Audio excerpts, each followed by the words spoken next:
Mummy, आज भाई की सुहागरात है। अब भाई पूरे के पूरे उस मनहूस लड़की के हो जाएंगे। आप भूल जाएं अब भाई को।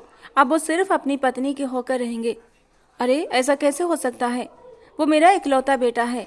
भले भले मैंने उसकी शादी कर दी है, लेकिन मैं उसे अपनी मुट्ठी से निकलने नहीं दूंगी। अब तक वो मेरी बात मानता आया है, आगे भी मेरी ही बात मानेगा।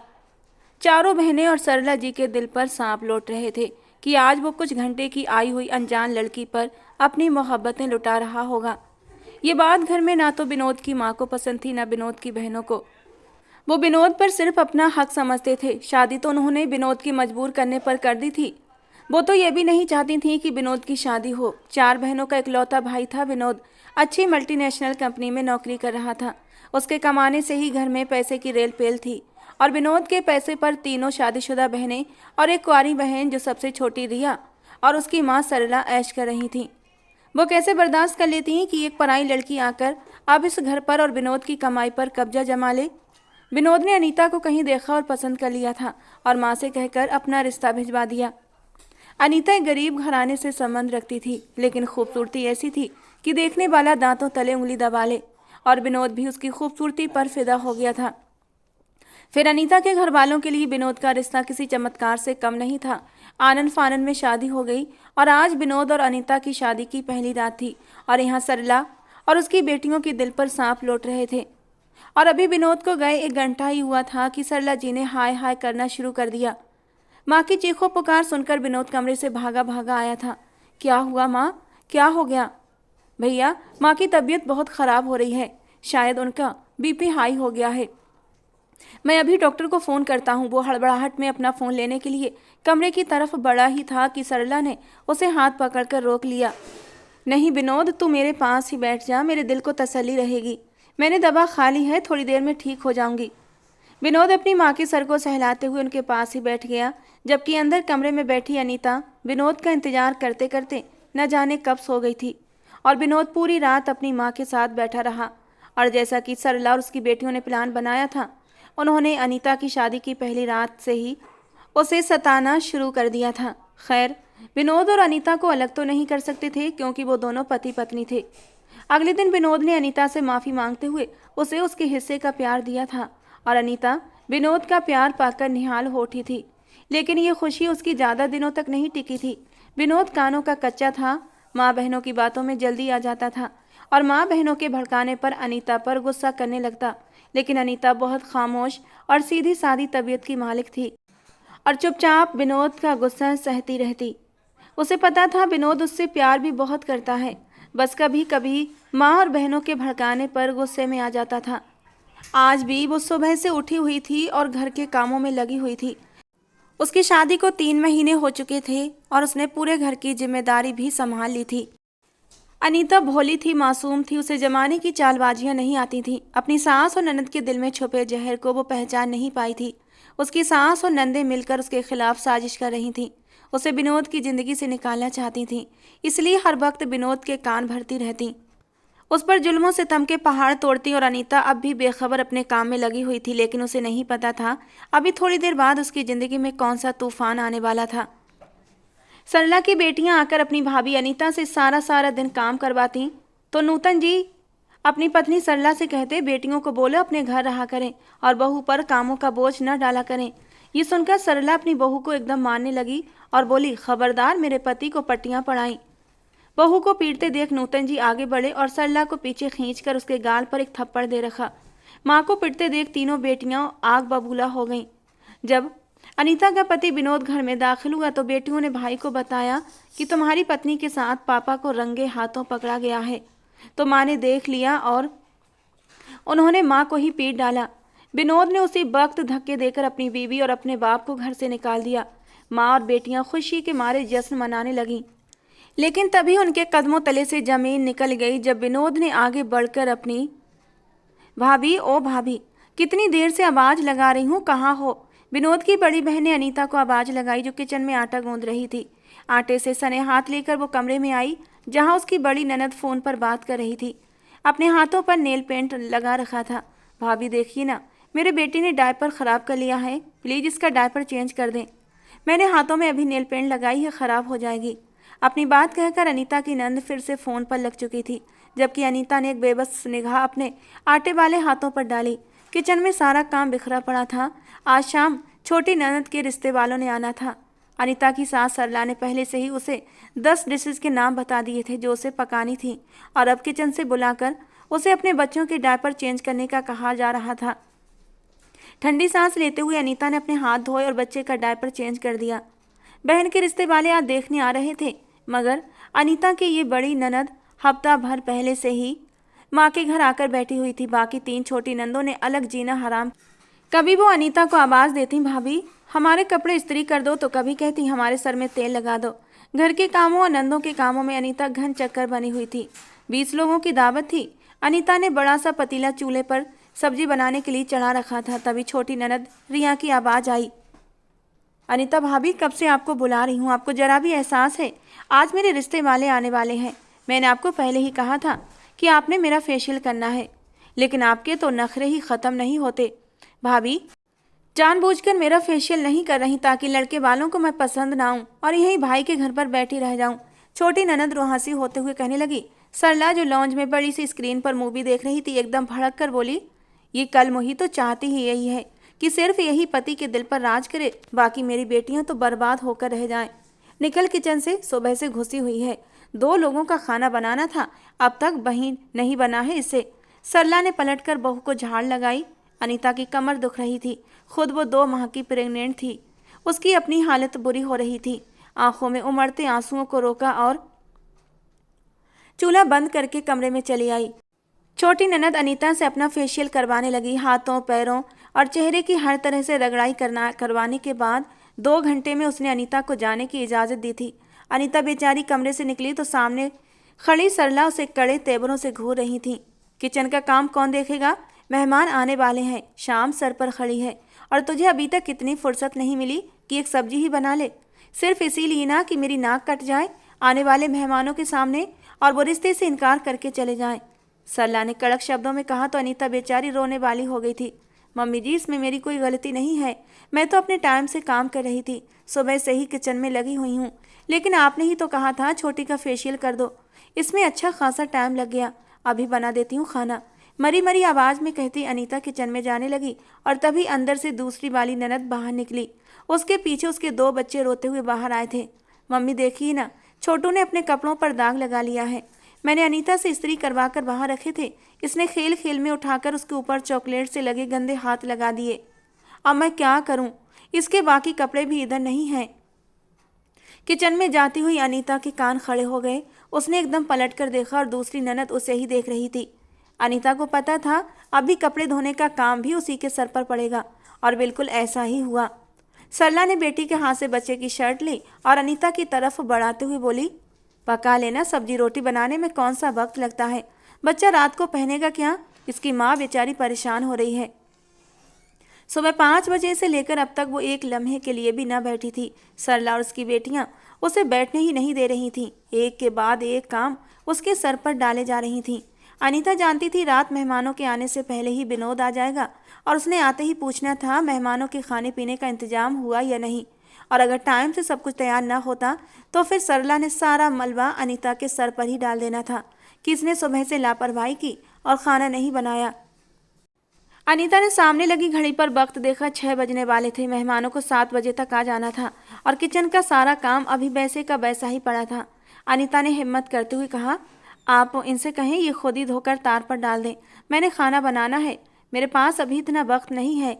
अनीता ने बोलने की हिम्मत तो कर ली थी, लेकिन अपनी मुसीबत को दावत दे डाली। सरला तो एकदम गुस्से में आ गई थी। सरला की बेटियां भी गुस्से से अनीता को घूरने लगीं, जैसे अभी उसे खा जाएंगी।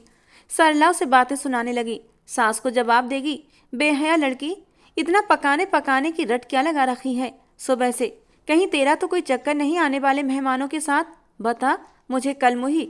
जबकि अनीता अफसोस और दुख से अपनी सास की चलती जबान देख रही थी। जब भी अचानक कमरे से नूतन जी बाहर निकले, उनके चेहरे पर संजीदगी छाई हुई थी। उन्होंने अपनी बीवी को सख्त नापसंदीदा नज़रों से देखा। वो अनीता के ससुर थे और उन्हें अनीता पर होने वाले जुल्मों के बारे में सब कुछ पता था। अरे सरला, ये क्या पागलपन है, हद होती है, इंसानियत नाम की चीज़ है या नहीं। जाहिल औरतों की तरह हाथ नचा नचा कर लड़ाई की जा रही हो। मैं सुबह से देख रहा हूँ, तुम लोगों ने इस मासूम को घनचक्कर बनाया हुआ है। कभी इसे किचन के काम करवाती हो, कभी सफाई सुथराई करवाती हो। ये काम तो चलो ठीक है, मगर अपनी बेटियों को कहो कि वे अपने काम तो खुद कर लें। उनके काम भी वही मासूम कर रही है। इसकी हालत तो देखो, इसका रंग एकदम सफ़ेद पड़ रहा है। नूतन जी ने सख्त सख्त शब्दों में कहा। सरला आंखें फाड़े उनकी तरफ देखने लगी। हाय नूतन जी, क्या हो गया है आपको? बहू का दर्द महसूस हो रहा है और अपनी बेटियां नजर नहीं आती। कहाँ जाएं ये मासूम? एक माँ का ही तो घर है जहाँ ये कभी कभार आ जाती हैं। अब क्या इन्हें धक्के देकर घर से निकाल दूं? क्योंकि यहाँ तुम्हारी बहू का राज है। सरला की बात पर नूतन साहब ने हाथ में पकड़ा हुआ अखबार टेबल पर पटका और बोले, कभी कभार नहीं आती, हर दूसरे रोज आ जाती हैं। और आकर अपने खाने पीने, कपड़े धोने, इस्त्री करने, यहाँ तक कि बच्चों के मुंह धुलवाने तक के सारे काम अनीता करती है। भलाई इसी में है कि तुम अपनी बेटियों से कहो अपने घर रहें, अपना घर संभालें। ये घर अनीता का है, तुम्हारी बेटियों का नहीं। नूतन जी सख्ती से कहते हुए दोबारा अपने कमरे में चले गए। सरला का तो रंग ही उड़ गया था। उन्हें अपने पति की बहू की तरफदारी करना एक आंख न भाया। अंदर से अनीता की नंदें भी माँ के आसपास आकर इकट्ठी हो गईं और अब कड़े तेवरों से अनीता को घूर रही थीं। किचन के दरवाजे के बीच में खड़ी अनीता की जान पर बनाई थी। उसे पता था नूतन जी की तरफदारी उसके गले की हड्डी बनने वाली है। मगर इससे पहले ही सरला अनीता को कुछ और कहती, उन्हें दरवाजे से अंदर दाखिल होता हुआ विनोद नजर आ गया। खा जाने वाली निगाहों से सरला ने अनीता को देखा और खामोशी से बेटियों को लेकर अंदर पलट गई। अनीता भी खामोशी से किचन में चली गई। न जाने पूरे दिन की थकावट का असर था या इस बात की परेशानी कि सरला अब उसके साथ क्या सलूक करेगी। अनीता के बने हुए तमाम खानों में कमी रह गई। रोटियां कच्ची रह गईं, सब्जी में नमक तेज हो गया, बिरयानी के चावल थोड़े नरम हो गए। मेहमान आए तो अंदर से किलो के हिसाब से मेकअप थोप कर अनीता की छोटी ननद रिया बाहर आई थी। आने वाले मेहमान अनीता से बढ़कर प्यारे थे। सारा काम अनीता ने किया था, लेकिन अब अनीता को पीछे करके वो मेहमानों की वाहवाही लूटने के चक्कर में थे। जबकि अनीता का थकान के मारे बुरा हाल था। उसे लग रहा था अभी अपने कमरे में जाए और बस सो जाए। अनीता की छोटी नंद रिया साथ बैठी रही। कुछ वो मुंह फट थी और बदतमीज भी थी। अपने आप के आगे वो किसी को कुछ समझती ही नहीं थी और उसका ये अंदाज आने वाले मेहमानों को हो चुका था, क्योंकि वो सब मेहमानों के बीच तड़ तड़ हर सवाल का जवाब दी जा रही थी। मगर रिश्ता लेकर आने वाले लोग भी कुछ तेज मिजाज के कम नहीं थे। उन्हें रिया पसंद न आई। सोने पर सुहागा तब हुआ जब अनीता ने उन सबके सामने खाना रखा।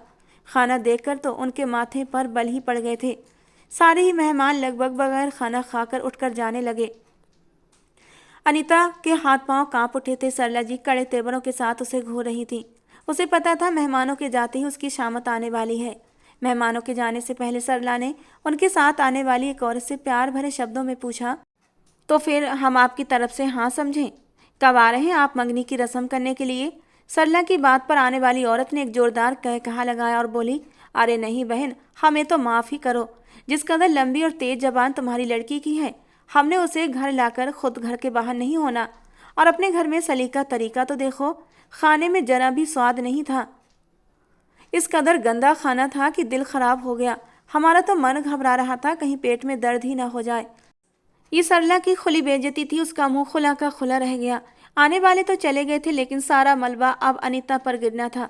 दिन भर के बर्तन धोकर जिस वक्त अनीता थकी हारी किचन से बाहर निकली, सामने ही सरला अपनी तीनों बेटियों के साथ खड़ी थी। बदकिस्मती से विनोद कहीं बाहर जा चुका था। कर लिया जो करना था। सिर्फ तेरी वजह से ये सब हुआ है कि मुंह पर इनकार करके चले गए हैं हमें वो लोग। आखिर तू चाहती क्या है? क्यों मेरी बेटियों के बसे हुए घर बर्बाद करना चाहती है? और जो ये शादी के लिए बची है, उसकी शादी भी नहीं होने देना चाहती। सब कुछ देख रही हूँ, सब कुछ समझ रही हूँ। तेरे तेवर, तुम सबको नौकर बनाकर खुद यहाँ मेरे घर पर राज करना चाहती हो। सरला की जबान चलना शुरू हुई तो फिर रुकी नहीं थी। अनीता की आंखों से आंसू बहने लगे। उसने पूरा दिन किस कदर मेहनत की थी। अगर उसकी नंदें बार बार उसे काम करने के लिए किचन से ना बुलाती तो खाना इतना बुरा ना बनता। बस यही बात कहने की उसने गलती कर डाली। मम्मी, कितनी बार तो मुझे छोटी ने किचन से बुलाया था। मैंने उसका फेशियल किया, दीदी के कपड़े प्रेस करके दिए, उनके बच्चों को भी संभाला, पूरे घर की सफाई भी की। किसी ने मेरे साथ मदद नहीं करवाई, इसलिए जल्दबाजी में खाना ऐसा बन गया। उसमें मेरा कोई दोष नहीं। आप बेकार ही मुझ पर इल्ज़ाम लगा रही हैं। अनीता का इतना कहना था कि सरला हक्का बक्का रह गई। उस दिन वाली बात याद आ गई, किस तरह नूतन जी ने अनीता की तरफदारी की थी। सरला का दिमाग इतना घूमा कि उसने आगे बढ़कर एक जोरदार थप्पड़ अनीता के मुंह पर लगा दिया। वो नाजुक सी थी, पलटकर जमीन पर जा गिरी। कैसे तड़ तड़ जबान चलती है मेरे आगे, बेशरम! मेरे ही घर में रहती है, मेरे ही बेटे का दिया खाती है और मुझे आंखें दिखा रही है। सरला ने आगे बढ़कर एक जोरदार लात अनीता की कमर पर दे मारी। छोटी ननद रिया भी मां के साथ खड़ी थी, जिसको अपना रिश्ता न होने का बेहद गम था। उसने हाथ में पकड़ा हुआ पानी का गिलास अनीता के ऊपर उंडेल दिया। खुद तो महारानी बनी फिरती है घर में और चाहती है मेरी शादी ही ना हो, बदसूरत कहीं की। उसने जलन में अनीता की हसीन सूरत को तंज का निशाना बनाया था और फिर तो जैसे उन सबके हाथ ही खुल गए। पूरे दिन की थकावट और मेहमानों से अपनी बेइज्जती का गुबार उन्होंने अनीता को मारपीट कर निकालना शुरू कर दिया। अनीता थोड़ी डरपोक टाइप की थी, उसे अपनी तरफ से कुछ भी न बोला गया, न अपना बचाव किया गया। बस खामोशी से जमीन पर पड़ी मार खाती रही और रोती रही। न जाने सरला उसे कितनी देर तक मारती रही कि तभी अंदर वाले कमरे से नूतन जी बाहर निकले थे। वो मेहमानों की मौजूदगी में ही अपने कमरे में जाकर सो गए थे। उन्होंने जो सरला और उसकी बेटियों को जमीन पर पड़ी अनीता को लातों और हाथों से मारते देखा तो उनका मुंह खुला का खुला रह गया। वो जल्दी से आगे बढ़े। ये क्या हो रहा है? हटो पीछे! क्यों उस गरीब को मार रहे हो तुम लोग? जहालत की भी हद होती है, छोड़ो इसे! उन्होंने लपक कर आगे बढ़कर सरला और अपनी बेटियों को पीछे हटाया, जो दीवानों की तरह अपना गुस्सा अनीता पर निकाल रही थी। सरला तो एकदम पागल हो चुकी थी। वो एकदम नूतन जी से ही उलझ पड़ी, मारने दे मुझे इसे, ये इसी काबिल है। मगर मुझे समझ नहीं आता आपको क्या तकलीफ है, आप क्यों बार बार इसे बचाने के लिए बीच में कूद पड़ते हैं? ये औरतों का मामला है, औरतों को निपटाने दें। सरला की बात पर नूतन जी ने एक जोरदार धक्का दिया। वो लड़खड़ाकर जमीन पर जा गिरी। औरतों का मामला नहीं है, ये जहालत का मामला है। अपने आप को देखो, तुम किस कदर पाप कर रही हो। इसका कोई कसूर नहीं है, तुम लोगों ने इससे हद से ज़्यादा काम करवाए, जिसकी वजह से खाना खराब हो गया होगा और रिश्ते से इनकार तुम्हारी बेटी के मुंह फट होने की वजह से हुआ है। ये तड़ तड़ उनके सवालों के उल्टे सीधे जवाब दे रही थी। मैं खुद देख रहा था इसे। नूतन जी सरला के साथ रहते रहते अच्छे खासे जवाब देना सीख चुके थे। उन्होंने सरला को एक की चार सुना दी। सरला एकदम उठी और उनके ऊपर ही पिल पड़ी। यूं लगता था जैसे उसके ऊपर जुनून सवार हो गया हो। नूतन जी थोड़ा सा बौखला गए, मगर वो मर्द थे, उन्होंने भी गुस्सा आ गया। उन्होंने सरला को पीछे हटाया और एक जोरदार थप्पड़ उसके गाल पर लगा दिया। सरला हक्का बक्का रह गई थी। खुद नूतन जी भी अपने हाथ उठाने पर शर्मिंदा से हो गए थे, मगर उनकी चारों बेटियों और सरला ने इस कदर हंगामा मचाया कि नूतन जी कान लपेटकर अंदर कमरे में चले गए। मगर अनीता की तो किस्मत खराब थी कि उसी पल विनोद घर के अंदर दाखिल हुआ। उसने जो अपनी माँ और अपनी बहनों को रोते देखा तो हैरान रह गया। सामने ही किचन के दरवाजे पर अनीता खड़ी कांप रही थी। विनोद के गुस्से को वो अच्छी तरह जानती थी। वैसे तो वो अनीता से बहुत प्यार करता था, लेकिन अगर गुस्से में आ जाता तो फिर उसे कुछ दिखाई नहीं देता था। सरला ने विनोद को अंदर आते देखा तो और भी जोर से रोने और चीखने चिल्लाने लगी। विनोद एकदम लपक कर अपनी माँ के पास गया था। क्या हो गया माँ, क्यों रो रही हो? उसने साथ खड़ी बहनों से भी पूछा, जो आंसू बहाने में बिजी थीं। माँ का तो रोना ही है ना भाई, इनकी जिंदगी भर की कमाई जो लुट गई है। बड़ी ननद ने नफरत भरी निगाह अनीता पर डालते हुए कहा। तो विनोद ने चौंकर पूछा, क्या मतलब, कैसी कमाई, क्या हुआ है? बड़ी ननद ने झूठे मूठे आंसू साफ किए और बोली, ये जो तुम्हारी बीबी खड़ी है ना, जो शक्ल से मासूम लगती है, पापा के साथ रंगे हाथों पकड़ा है माँ ने इसे गलत हरकत करते हुए। और माँ ने जब पापा से सवाल किया तो पापा ने उल्टा माँ को बहुत पीटा। बड़ी ननद की बात सुनकर अनीता के ऊपर तो ऐसा लगा जैसे आसमान टूट पड़ा था। वो फटी फटी निगाहों से उसको देख रही थी, जो किस कदर बेदर्दी से उस पर इल्जाम लगा रही थी। सरला ने भी नज़र उठाकर बेटी को देखा, जिसने बहुत ही कमाल से बात बनाकर बाजी अपने हाथ में ले ली थी। उसने और जोर जोर से रोने की एक्टिंग करते हुए सीने को पीटना शुरू कर दिया। हाय मेरे बेटे, तेरी पत्नी ने मेरे पीठ में छुरा घोंपा है। अपने ससुर के साथ ही चक्कर चला लिया, इस कलमुही को शर्म न आई। मैंने पूछा तो साफ मुकर गई। देख कैसे मासूम बनी खड़ी है, और मैंने खुद पकड़ा है इन दोनों को गलत हालत में। ये सुनकर विनोद का तो दिमाग ही उलट गया था। वो एकदम अनीता की तरफ पलटा। ये मैं क्या सुन रहा हूँ? क्या ये सच है अनीता?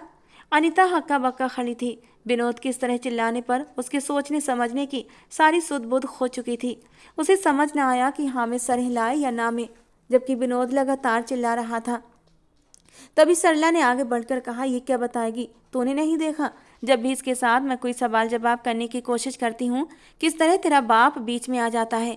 कभी उसने इस पर शक्ति न करने दी। और आज आज मुझे पता चल ही गया इस सबके पीछे वजह क्या थी। ये सुनकर विनोद का तो दिमाग ही घूम गया था। सोच के मामले में वो वैसे भी कच्चा था। अपने माँ और बहनों की बातों पर आंख बंद करके भरोसा करता था। वो एकदम पलटा और दनदनाता हुआ बाप के कमरे में जा घुसा। वो शुगर के मरीज थे, दवा खाकर बस लेटने ही वाले थे। बाहर होने वाले तमाम हंगामों से अभी तक अनजान थे। वैसे भी उन्हें ऊंचा सुनाई देता था। शर्म नहीं आती पापा आपको? बेटी की उम्र की है आपकी और आपने उसके साथ ही गलत हरकत की। मेरा जी तो चाह रहा है अनीता और आप दोनों को जान से मार डालूं। क्या समझ रखा है मुझे आप लोगों ने कि मेरी नाक के नीचे कुछ भी करते रहेंगे और मुझे पता न चलेगा? नूतन जी हक्का बक्का बेटे की शक्ल देख रहे थे, जो गुस्से में बेकाबू हो रहा था। तभी बाहर से रोती पीटती सरला अंदर आई। बेटा, इन दोनों को ऐसे न छोड़ना। इनको ऐसा सबक सिखाना कि ये दोनों जिंदगी भर याद रखें कि धोखा देने का अंजाम क्या होता है। लगातार रोते हुए वो विनोद का बाजू पकड़े उससे कह रही थी। विनोद अपना सर पकड़ कर रह गया। इस अचानक आफत पर उसे समझ नहीं आ रहा था वो क्या करे क्या ना करे। बाहर खड़ी अनीता लगातार कांप रही थी। और फिर विनोद ने अपने दिल में एक पक्का फैसला कर लिया। उसने अनीता को बाजू को कसकर दबोचा और उसे खींचता हुआ बाहर लेकर आया। निकल जाओ मेरे घर से। मैं तुम्हें अपनी ज़िंदगी से हमेशा हमेशा के लिए निकालता हूँ। लौट कर मेरी ज़िंदगी में मत आना। अपने दिल अपने घर से तो निकाल चुका हूँ। जो कानूनी रिश्ता तुम्हारे साथ बचा है इसे भी जल्दी ही ख़त्म कर दूंगा तुम्हें तलाक देकर। तलाक का शब्द सुनकर अनीता तो अपनी जगह हक्का बक्का खड़ी रह गई थी। फटी फटी निगाहों से विनोद की तरफ देखने लगी। तलाक का शब्द सुनकर पूरे माहौल में एक सन्नाटा सा छा गया था और रोती पीटती सरला के दिल को एकदम सुकून आ गया था। पास खड़ी नंदे भी हैरानी से भाई को देखने लगी। उन्हें ये उम्मीद नहीं थी कि वो अभी इसी वक्त अनीता को घर से निकाल देगा, यहाँ तक कि उसे तलाक देने की धमकी भी दे देगा। मगर जैसे ही उन्हें पता चला कि अब उनका काम बन गया है तो उनके लबों पर दबी दबी सी मुस्कुराहट बिखर गई थी। सरला भी सुकून से हो गई थी। मगर विनोद अब कहाँ रुकने वाला था। उसने अनीता का बाजू पकड़ा और घसीटते हुए उसे अपने बाप के कमरे तक लेकर आया। इन्हीं के साथ चक्कर चला रही थी ना, तो निकल जाओ अब इन्हीं के साथ घर से बाहर। मेरे घर में तुम जैसे गिरे हुए घटिया लोगों के लिए कोई जगह नहीं है। विनोद आपे से बाहर हो रहा था। उसने हक्का बक्का खड़े नूतन जी का बाजू पकड़ा और अनीता और अपने बाप को पकड़कर घर के बाहर तक ले आया। अनीता की तो आवाज़ ही बंद हो चुकी थी, मगर नूतन जी थोड़ा बहुत बेटे को समझाने की कोशिश कर रहे थे। उससे पूछ रहे थे आखिर हुआ क्या है जिसकी वजह से इतना ज़्यादा हंगामा मचा रहे हो। मगर विनोद ने आओ देखा न ताओ अपनी पत्नी अनीता और अपने बाप दोनों को घर से बाहर निकाल दिया और दरवाज़ा अंदर से बंद कर दिया। बाहर खड़े नूतन जी दरवाज़ा पीटते रहे। अनीता तो बेदम सी होकर ज़मीन पर गिर चुकी थी। अंदर सरला बेहद सुकून से थी। उसकी चारों बेटियां हद से ज़्यादा खुश थीं। न जाने कब से वो अनीता का यही अंजाम देखना चाहती थीं। बस पापा के साथ निकल जाने पर उन्हें थोड़ा अफसोस था, मगर बेटियों को बाप से कोई ज़्यादा खास लगाव नहीं था। सरला ने आगे बढ़कर विनोद के माथे पर प्यार करना चाहा, मगर जो आग सरला ने लगाई थी वो इतनी जल्दी ठंडी होने वाली नहीं थी। विनोद का पूरा शरीर उस आग में जल रहा था। उसका खून उबल रहा था। वो दीवानों की तरह अपने पूरे घर में चक्कर लगा रहा था। कभी अपने सर पर हाथ मारने लगता, कभी रास्ते में आने वाली हर चीज़ को उठा उठाकर ज़मीन पर फेंकने लगता। सरला को अंदाज़ा हो रहा था विनोद की गैरत पर वार हुआ है। उसे समझने में थोड़ा वक्त लगेगा। अंदरूनी तौर पर वो खुश थी। विनोद के पास जाने लगी, मगर उसी पल न जाने विनोद को क्या हुआ। वो दौड़ता हुआ कमरे में गया और बाहर निकला तो उसके हाथ में पिस्तौल थी। सरला और उसकी बेटियों के कदमों तले से जमीन निकल गई थी, क्योंकि विनोद ने पिस्तौल का रुख अपने माथे की तरफ कर रखा था। मैं खुद को गोली मार रहा हूँ माँ। मेरी बर्दाश्त से बाहर हो रहा है कि मेरी आंखों के नीचे मेरे बाप और मेरी बीवी का आपस में चक्कर चलता रहा और मैं समझ ही नहीं पाया। मेरा खून खौल रहा है। मैं ये सब कुछ बर्दाश्त नहीं कर सकता। ये सोच कर ही मुझे घिन आ रही है कि मेरा बाप और मेरी बीवी आपस में ही, मैं अपनी ही नज़रों में गिर चुका हूँ। विनोद की आंखों से आंसू बह रहे थे, जबकि ये सब देखकर सरला हक्का बक्का रह गई थी। वो उसका इकलौता बेटा था। विनोद से उसे बेहद मोहब्बत थी और यही वजह थी अनीता को उसकी ज़िंदगी में वो बर्दाश्त न कर सकती थी। बहनों के भी हाथ पांव फूल गए थे। वो सब विनोद को ठंडा करने की कोशिश कर रही थी। कुछ नहीं होता विनोद भाई, प्लीज़ पिस्टल नीचे रख दें।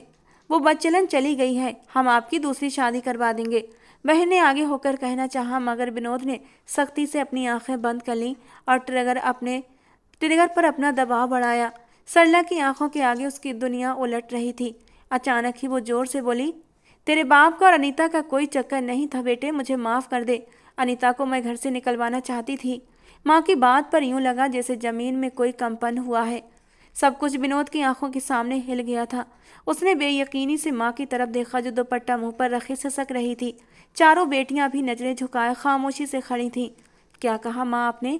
दोबारा बोलना, विनोद ने पूछा तो सरला रोते हुए वहीं जमीन पर बैठ गई। मुझे माफ़ कर दे विनोद, मुझे नहीं पता था तू इतना बड़ा कदम उठा लेगा।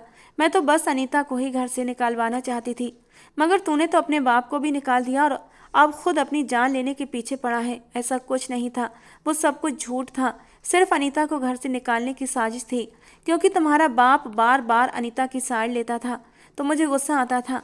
मुझे ये बर्दाश्त नहीं होता कि इस घर पर मेरे और मेरी बेटियों के अलावा कोई दूसरा आकर राज करे, लेकिन अनीता इस घर की मालकिन बनकर आ गई थी तो मुझे ये बर्दाश्त नहीं होता था, इसीलिए मैंने अनीता पर ये इल्ज़ाम लगा दिया। सरला की बात पर विनोद बेदम सा होकर वहीं ज़मीन पर गिरता चला गया। ये उसने क्या कर दिया था? एक झूठ के पीछे उसने अपना बसा बसाया घर बर्बाद कर लिया। उसे शर्मिंदगी हुई कि उसने कैसे अपने बूढ़े बाप पर हाथ उठाया और उन पर इल्ज़ाम लगाकर घर से निकाल दिया। उसे अनीता की याद आई जो उसके बच्चे की माँ बनने वाली थी। वो दोनों हाथों में सर गिराकर फूट फूट कर रोने लगा और अचानक ही वो बाहर की तरफ भागा था। उसके दिमाग में ख्याल आया, अभी अनीता और उसके पापा ज़्यादा दूर नहीं गए होंगे, वो उन्हें घर लाकर उनसे माफ़ी मांग सकता है। जैसे ही वो घर से बाहर निकला तो दरवाजे के बाहर ही अनीता बेहोश पड़ी थी, जबकि नूतन जी बेहोश पड़ी अनीता को उठाने की कोशिश कर रहे थे। विनोद लपक कर अनीता के पास गया था। नूतन जी की आंखों ने दुनिया देखी थी। उन्हें पता था विनोद जज्बात में बह गया था, अपनी माँ और अपने बहनों के गुस्से में बहकाने पे गुस्से में आ गया था, इसलिए उसने ये सख्त कदम उठाया था। उन्होंने बेटे से कहा, विनोद जल्दी से जल्दी अनीता को अस्पताल लेकर चलो, बाकी बातें बाद में करेंगे। विनोद जल्दी से गाड़ी निकाल कर लाया और फिर अनीता को लेकर अस्पताल पहुंचा। अनीता की हालत बहुत ख़राब थी। सिर्फ 2 महीने की ही प्रेगनेंसी थी। वो कुछ ज़्यादा ही डर गई थी और डर की वजह से बेहोश हो गई थी। डॉक्टर कहने लगे, बच्चे का बचना मुश्किल है, हम कोशिश कर रहे हैं आपकी पत्नी होश में आ जाए। विनोद ने रोते हुए डॉक्टर के हाथ पकड़ लिए, प्लीज़ डॉक्टर कुछ करिए, मेरी पत्नी को बचा लीजिए। डॉक्टर ने तसल्ली दी, हम कोशिश कर रहे हैं। पीछे पीछे सरला और उसकी चारों बेटियां भी चली आई थीं, जबकि विनोद ने उन पर एक नफरत भरी निगाह डालकर उनकी तरफ से मुंह मोड़ लिया था। बेटी का ये व्यवहार सरला जी के दिल पर जाकर लगा था, लेकिन वो अब क्या कर सकती थी? उसने खुद ही अपने हाथों अपने बेटे को खो दिया था। थोड़ी देर बाद डॉक्टर ने आकर खबर सुनाई, आप बहुत खुशकिस्मत हैं, आपकी बीवी और आपका बच्चा दोनों बच गए हैं। आपकी बीवी होश में आ चुकी है, आप जाकर उनसे मिल सकते हैं। विनोद भागता हुआ अंदर गया था। अनीता चुपचाप आंखों में आंसू लिए छत को घूर रही थी। विनोद ने आगे बढ़कर अनीता के हाथों को थाम लिया था। अनीता मुझे माफ़ कर दो, मैंने बहुत गलत किया, तुम पर इतना घटिया इल्ज़ाम लगाकर तुम्हें घर से बाहर निकाल दिया। एक पल को भी तुम्हारी वफा पर, तुम्हारी मोहब्बत पर एतबार नहीं किया कि तुम मेरे साथ ऐसा नहीं कर सकती थी। मुझे माफ़ कर दो अनीता। मेरी आंखों पर माँ बहन की मोहब्बत की पट्टी चढ़ी थी, जो कि अब उतर चुकी है। अनीता ने आंसू भरी निगाहों से विनोद को देखा। वो विनोद से बहुत मोहब्बत करती थी और उसे पता था विनोद कानों का कच्चा है, अपनी माँ बहनों की बातों में आ जाता है, लेकिन आज वो रोते हुए उससे माफ़ी मांग रहा था। और अनीता दिल की बहुत साफ और सच्ची थी, वो कैसे विनोद को रोते हुए देख सकती थी? उसके हाथों को थाम कर वो खुद भी रो पड़ी। मैं आपको माफ़ करती हूँ विनोद। थोड़ी देर में नूतन जी भी अंदर कमरे में आए थे। बहू के सर पर हाथ रखकर उसे तसल्ली दी थी, जबकि विनोद ने अपने बाप से भी माफ़ी मांगी थी। अनीता को डिस्चार्ज कराकर दोनों बाप बेटे घर आ गए थे और उन्होंने सरला और उसकी बेटियों पर निगाह डालना भी गवारा नहीं किया था। सरला और उसकी बेटियों ने रो रो कर भाई और बाप से माफ़ी मांगी थी।